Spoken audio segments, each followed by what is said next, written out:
এটা আমাদের Saint Martin ট্যুরের ছোট্ট একটা ভিডিও।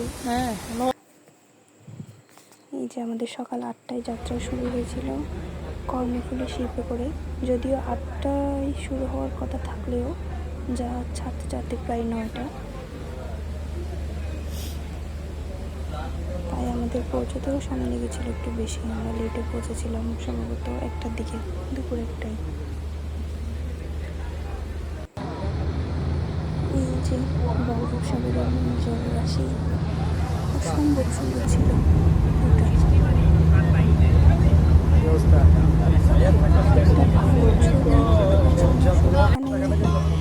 মৌমাছিরা ভেতরে যারা ছিল ওরাও বাইরে চলে আসছে সবাই, যারা ইনডোরের সিটে টিকিট কেটেছিল তারাও সবাই বাইরে, যেহেতু বাইরের ভিউটাও বেশি সুন্দর।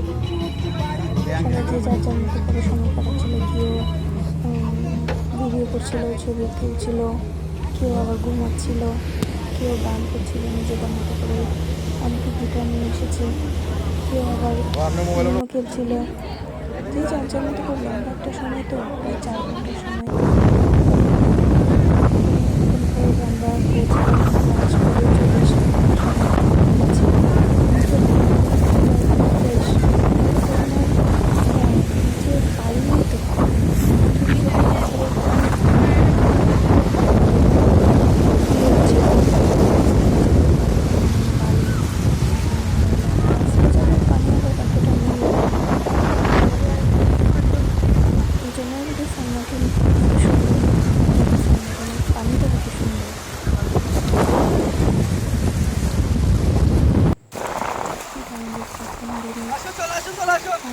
খুব এনজয় করেছে। সে পানি থেকে উঠতেই চাচ্ছিল না। প্রথমবার যখন আমরা সমুদ্রে গিয়েছিলাম সে নিজে আমাদেরকে নামতে দেয়নি ভয়ে, আর এখন তাকে তোলাই যাচ্ছিল না। আর এখানে প্রচুর জেলিফিশ ছিল। এই যে এটা একটা জেলিফিশ, প্রচুর পরিমাণে জেলিফিশ ছিল।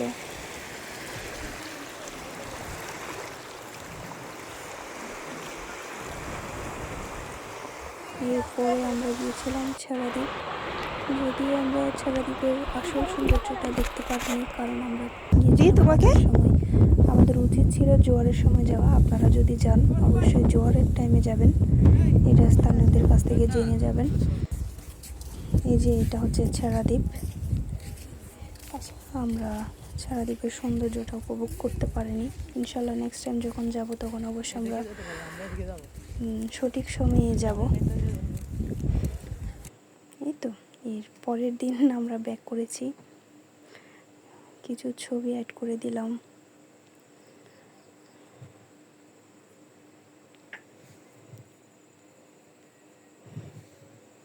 এই যে এটা একটা মরা কচ্ছপ, সেন্ট মার্টিনের ডাব, সেন্ট মার্টিন।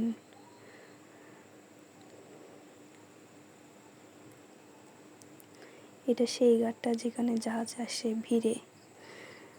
কিছুক্ষণের জন্য শাড়ি পরেছিলাম, যদিও শাড়ি সামলানো খুবই টাফ, প্রচুর বাতাস। কর্ণফুলী এক্সপ্রেস থেকে যখন যাত্রীগুলো নামছিল, রাতের ভিউ যখন আমরা চলে আসলাম।